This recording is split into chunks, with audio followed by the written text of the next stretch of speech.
కాంతి ఒక శక్తి స్వరూపం. పరావర్తనము, వక్రీభవనము, వ్యతికరణము, వివర్తనం, సంపూర్ణాంతర కాంతి పరావర్తనం, ధ్రువణం, న్యూటన్ వలయాలు అనేవి కాంతి యొక్క ముఖ్య దృగ్విషయాలు. వీటిలో పరావర్తనాన్ని, వ్యతికరణాన్ని, వివర్తనాన్ని, సంపూర్ణాంతర కాంతి పరావర్తనాన్ని, ధ్రువణం, ఈ 5 లక్షణాలని క్రింది తరగతుల్లో మీరు నేర్చుకున్నారు. ముఖ్య దృగ్విషయమైన న్యూటన్ వలయాలను గురించి ఈరోజు మనం నేర్చుకోబోతున్నాం.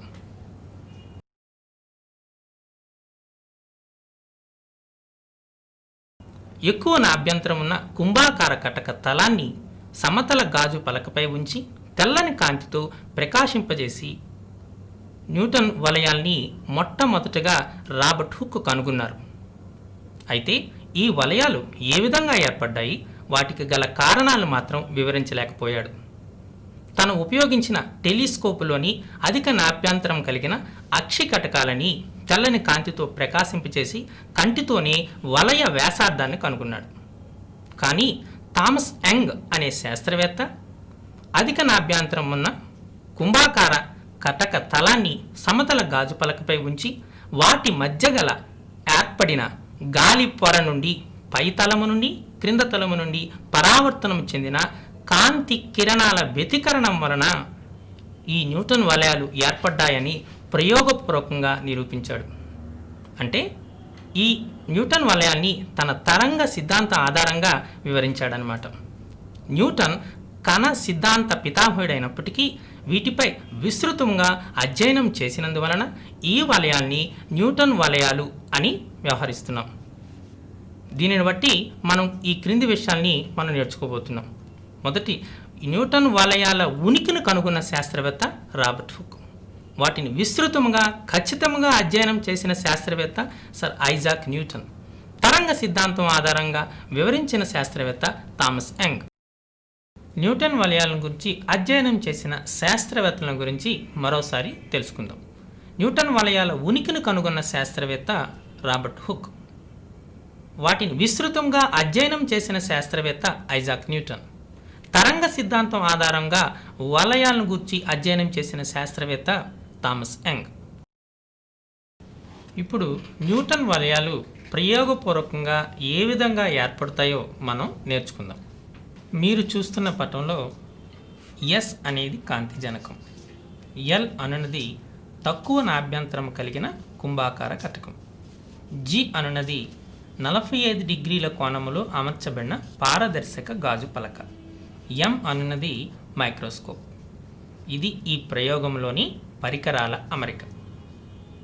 కాంతి జనకం ఎస్ నుండి కాంతి కిరణాలు తక్కువ నాభ్యంతరం కలిగిన కుంభాకార కటకం ఎల్పై పతనమై 45 డిగ్రీల కోణములు అమర్చబడిన పారదర్శక గాజు పలక ద్వారా గాలి పొరను చేరుతాయి. గాలి పొర పైతలము నుండి క్రింద తలము నుండి పరావర్తనం చెందిన కిరణాలు వ్యతికరణం చెందుతాయి. మైక్రోస్కోప్ను గాలి పొర మీదకు ఫోకస్ చేస్తే ఈ అమరికలో ఏకకేంద్ర వృత్తాలు ఏర్పడటం మనం గమనించవచ్చు. మైక్రోస్కోప్ అక్షము క్షితిజ లంబానికి టీటా కోణం చేస్తుంటే ఇంచుమించు కటక ఉపరితలములో అదే కోణం చేస్తున్న పతన కిరణము వలన గాలి పొర పైనుండి క్రింద నుండి పరావర్తనం చెందిన కిరణాలు వ్యతికరణం చెందుతాయి. ఈ అమరికలో మనకు ఏకకేంద్ర దీర్ఘవృత్తాలు కనిపిస్తాయి. ఈ ప్రక్రియను వీక్షించడానికి సాధారణంగా మనము చూస్తున్న అమరికని ఉపయోగిస్తాము. న్యూటన్ వలయాలు ఏర్పడే విధానం యొక్క సిద్ధాంత భాగాన్ని ఇప్పుడు నేర్చుకుందాం. కాంతి వ్యతికరణాన్ని 2 రకాలుగా వర్గీకరణ చేయొచ్చు. 1 కణ తరంగాగ్ర విభజనము, 2 కంపన పరిమితి విభజనం. న్యూటన్ వలయాలు కంపన పరిమితి విభజన క్రిందకు వస్తాయి. మీరు చూస్తున్న పటంలో అధిక నాభ్యంతరం గల కుంభాకార కటకానికి సమతల గాజు పలకకు మధ్య ఉండే గాలి పొరలో సమమందపు పట్టికలు ఏర్పడితే వాటి ఆకృతి వలయాకారంగా ఉంటుంది. గాలి మందం ఒకే రకముగా ఉన్న బిందువులన్నీ వృత్తాకారంగా ఉంటాయి కాబట్టి వృత్తాకార పట్టికలు ఏర్పడుతున్నాయి. ఈ ప్రయోగంలో చేయవలసిన కొలతలకు పరిశీలనన్నింటినీ అభిలంబ పతనం వద్ద చేరుతాయి కాబట్టి ఈ అమరిక మనం చూస్తున్న పటం వలె ఉంటుంది. గాలి పొర పైతలము నుండి క్రింద తలము నుండి పరావర్తనం చెందిన కిరణాలు 2 సంబద్ధ కాంతి కిరణాలు. వాటి వ్యతికరణం వల్ల స్పర్శ బిందువు చుట్టూ వలయాలు ఏర్పడుతున్నాయి. ఇది న్యూటన్ వలయాలు ఏర్పడటానికి ముఖ్యమైన కారణం. పరావర్తనం చెందిన కాంతి కిరణాలు సంబద్ధ కాంతి కిరణాలు, సంబద్ధ కాంతి కిరణాల వ్యతికరణం వలన ఏర్పడే వలయాలే న్యూటన్ వలయాలు. కాబట్టి 2 తలాల మధ్య స్పర్శ పరిపూర్ణమైతే కేంద్ర బిందువు నల్లగా ఉంటుంది. గాలి నుండి గాజులోనికి, గాజు నుండి గాలిలోనికి కాంతి వెళ్ళేటప్పుడు 2 రకముల పరావర్తనముల సాపేక్ష దశాంతరము పై ఉంది అనటానికి ఈ ప్రయోగమే ప్రత్యక్ష నిదర్శనం. కాంతి వ్యతికరణంలో ఒక భాగమైన కంపన పరిమితి విభజనం వలన న్యూటన్ వలయాలు ఏర్పడతాయి అనే విషయాన్ని ఇప్పుడు నేర్చుకున్నాం. నిర్మాణాత్మక వ్యతికరణం వల్ల వెలుగు పట్టీలు, వినాశాత్మక వ్యతికరణం వల్ల చీకటి పట్టీలు ఏర్పడతాయి. వీటి యొక్క సిద్ధాంత భాగాన్ని మనం ఇప్పుడు నేర్చుకుందాం. నిర్మాణాత్మక వినాశాత్మక వ్యతికరణానికి నిబంధన ఈ విధంగా ఉంటుంది. 2 పరావర్తన కిరణాల మధ్య పద భేదం 2μt cos r plus λ/2. 2μt cos r plus λ/2 అనేది 2n λ/2 నాకు సమానము అయితే ఆ వ్యతికరణము నిర్మాణాత్మక వ్యతికరణం అవుతుంది. అనగా 2μt cos r ప్లస్ λ/2 λ/2 యొక్క సరిగుణకం అయితే ఆ వ్యతికరణం నిర్మాణాత్మక వ్యతికరణమని, 2μt cos r plus λ/2 2n plus 1 λ/2కు సమానమైతే ఆ వ్యతికరణాన్ని వినాశాత్మక వ్యతికరణము అనగా 2μt cos r ప్లస్ λ/2 λ/2 యొక్క బేసి గుణకమైతే వినాశాత్మక వ్యతికరణము అవుతుందని తెలుసుకోవచ్చు. మరోసారి ఈ 2μt cos r ప్లస్ λ/2 ఈ పదభేదము λ/2 యొక్క సరిగుణకమైతే నిర్మాణాత్మక వ్యతికరణము, బేసి గుణకమైతే వినాశాత్మక వ్యతికరణము అవుతుందన్నమాట. గాలిలో μ = 1, r = 0 కనుక 2t = 2n - 1 × λ/2 అవుతుంది. ఇవి వెలుగు పట్టీలను ఇస్తాయి. 2t = 2n λ/2 అయితే చీకటి పట్టీల్ని ఇస్తాయి. ఇవి చీకటి పట్టీ వెలుగు పట్టీకి ఏర్పడటానికి నిబంధనలు. న్యూటన్ వలయాలు ఏర్పడే విధానాన్ని, దాని సిద్ధాంత విభాగాన్ని మనం ఇప్పుడు నేర్చుకున్నాం. వెలుగు పట్టీలు ఏర్పడడానికి నిర్మాణాత్మక వ్యతికరణము, చీకటి పట్టీలు ఏర్పడడానికి వినాశాత్మక వ్యతికరణం కారణమని కూడా తెలుసుకున్నాం. ఇప్పుడు ఈ న్యూటన్ వలయాల సిద్ధాంత భాగాన్ని కాంతి తరంగ దైర్ఘ్యం కనుక్కోవడానికి అన్వయిద్దాం. మీరు చూస్తున్న పటంలో కాంతి తరంగ దైర్ఘ్యానికి సంబంధించినటువంటి ఒక గ్రాఫ్ ఇవ్వబడింది. ఇందులో r అనేది గాలి పొర మందం, r అనేది గాలి పొర మందం T ఉన్న వలయం యొక్క వ్యాసార్థం, R కటకం యొక్క వక్రతా వ్యాసార్థం, λ కాంతి తరంగ దైర్ఘ్యం, Rn ఎన్నవ వలయ వ్యాసార్థం. r² = t × 2r - t అవుతుంది. దీనిని బట్టి స్మాల్ t = r²/2r. ఎందుచేతంటే t విలువ చాలా తక్కువ కనుక వాటిని మనము నిర్లక్ష్యం చేయవచ్చు. 2t = rn²/R. 2t = 2n - 1 λ/2 అని సంబంధం వెలుగు పట్టీలకు సంబంధించింది. అనగా వెలుగు పట్టీలు ఏర్పడాలి అంటే rn²/r = 2n - 1 × λ/2 అన్నమాట. చీకటి పట్టీలు ఏర్పడాలంటే rn²/R = 2n λ/2. దీనిని బట్టి rn² అనగా గాలి పొరమందము T ఉన్న వలయ వ్యాసార్థము యొక్క వర్గము 2n - 1కు అనులోమానుపాతములో ఉంటే వెలుగు పట్టీలు ఏర్పడతాయి, nకు అనులోమానుపాతములో ఉంటే చీకటి పట్టీలు ఏర్పడతాయి. ఈ n అనేది పూర్ణాంకము, దీని విలువ 0, 1, 2, 3 మొదలగునవి. ఈ ప్రయోగాన్ని కాంతి తరంగ దైర్ఘ్యం కనుక్కోవడానికి ఉపయోగిస్తారు. వెలుగు లేదా చీకటి వలయం వ్యాసార్థాన్ని వెర్నియర్ మైక్రోస్కోప్తోనూ కటక వక్రతా వ్యాసార్థాన్ని స్పెరామీటర్తోనూ కనుక్కోవచ్చు. కేంద్రం నల్లగా ఏర్పడకపోతే స్పర్శ పరిపూర్ణంగా లేదు అని అర్థం. అలాంటప్పుడు కేంద్రముతో సంబంధము లేని సూత్రాన్ని కూడా ఉత్పాదించవచ్చు. న్యూటన్ వలయాల సిద్ధాంత ఆధారంగా మనం కాంతి తరంగ దైర్ఘ్యాన్ని కేంద్రాన్ని అనుసరించి సూత్రాన్ని ఉత్పాదన చేసాం. కేంద్రంతో సంబంధం లేని సూత్రాన్ని కాంతి తరంగ దైర్ఘ్యం కనుక్కోవటానికి మనం ఇప్పుడు ఉత్పాదిద్దాం. Rm అనేది mవ వలయం యొక్క వ్యాసార్థం, Rn అనేది nవ వలయం యొక్క వ్యాసార్థం అని అనుకుంటే Rm² is equal to m capital R lambda, Rn² is equal to n capital R lambda అవుతుంది. ఇందులో m, n అనేవి చీకటి వలయాలు, లేదా ఇవే సూత్రాలని మనము వ్యాసపరంగా కూడా చెప్పవచ్చు.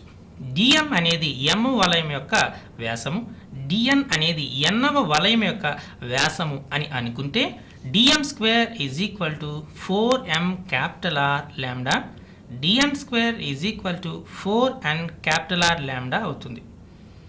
ఈ రెండు సమీకరణాలను ఉపయోగించి lambda equal to dm² minus dn² by 4r into m minus n అనే సూత్రాన్ని ఉత్పాదించవచ్చు. మరోసారి ఈ సూత్రములోని పదాల వివరణ. లాంబ్డా కాంతి తరంగ దైర్ఘ్యం, dm mవ వలయము యొక్క వ్యాసము, dn nవ వలయము యొక్క వ్యాసము, క్యాపిటల్ R కటకము యొక్క వక్రత వ్యాసార్థం, m అండ్ n అనేవి చీకటి వలయాలు. న్యూటన్ వలయాల సిద్ధాంత భాగం ఆధారంగా చేసుకొని కాంతి తరంగ దైర్ఘ్యాన్ని కనుక్కోవటం నేర్చుకున్నాం. మొదటగా కేంద్రము పరముగా కాంతి తరంగ దైర్ఘ్యాన్ని కనుక్కున్నాం.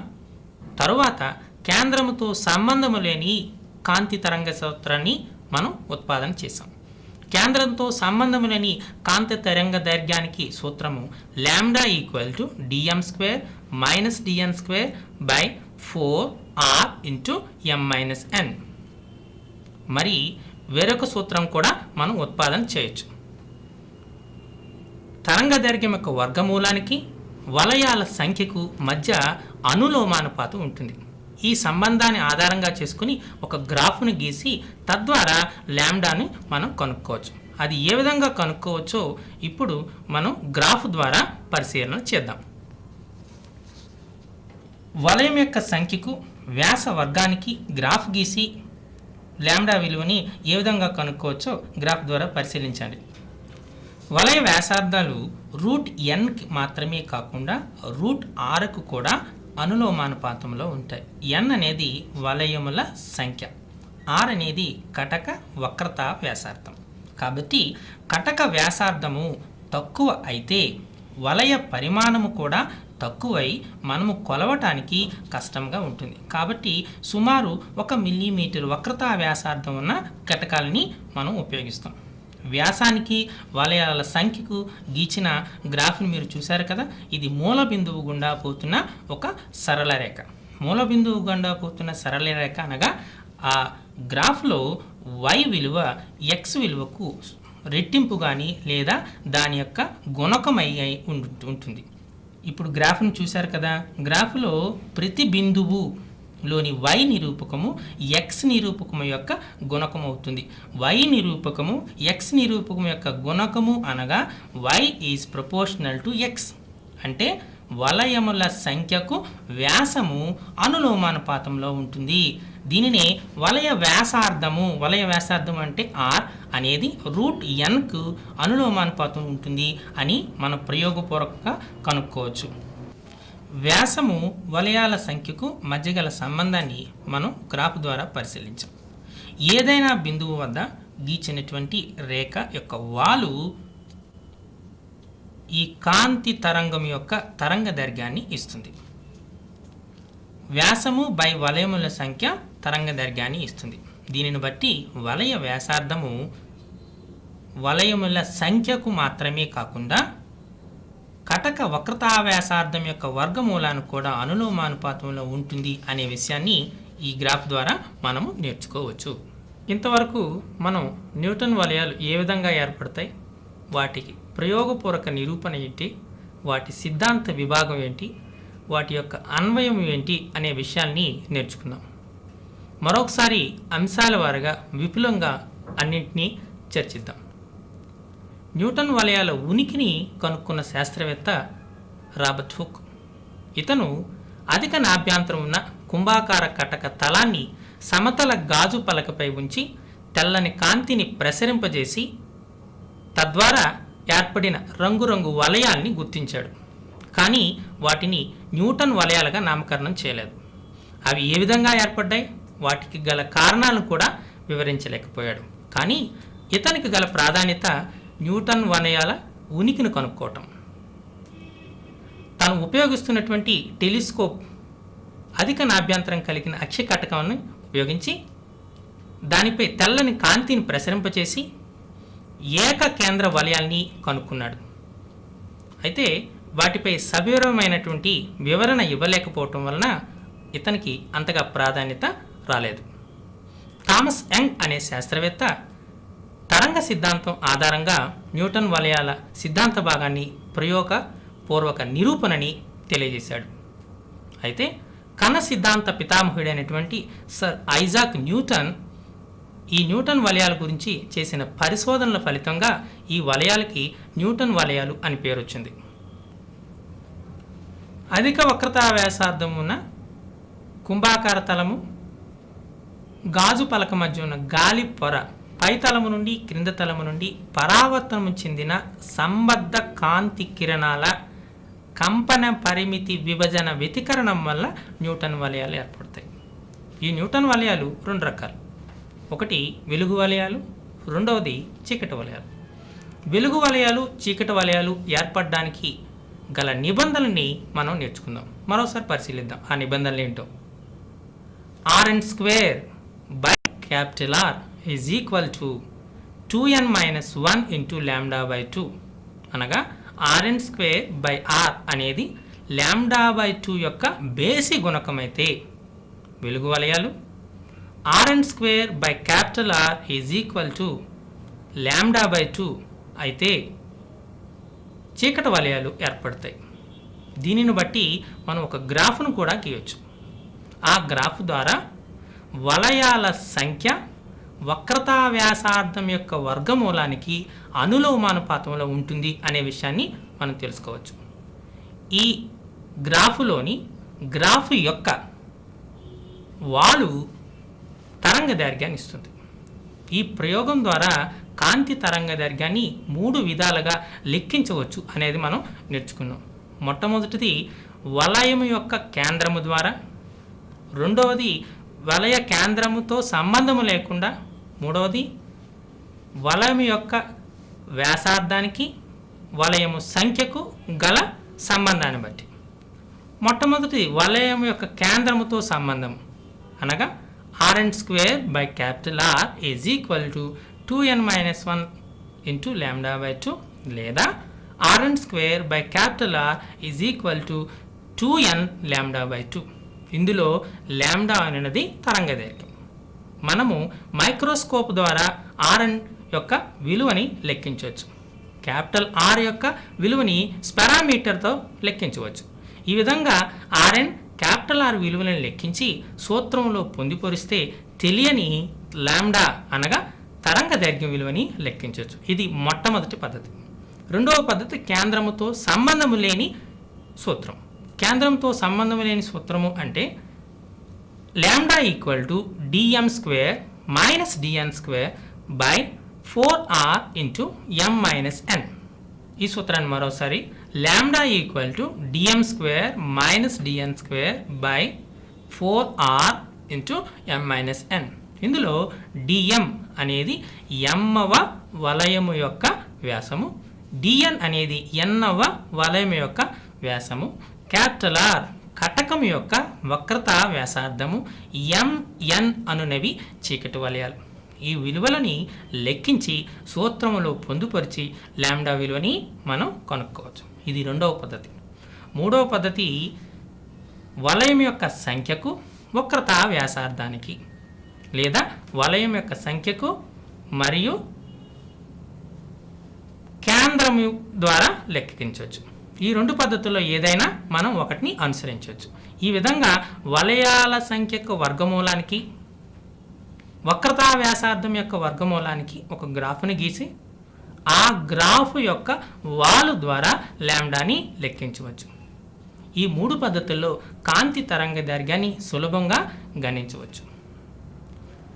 అధిక వక్రతా వ్యాసార్థం ఉన్న కుంభాకార కటక తలానికి, గాజు పలకకు మధ్య గాలి పొరకు బదులు ఏదైనా ఒక ద్రవాన్ని ఉంచి ఆ ద్రవము గుండా ప్రవహించే లేదా ప్రయాణించే కాంతి యొక్క తరంగదైర్ఘ్యాన్ని కూడా లెక్కించవచ్చు.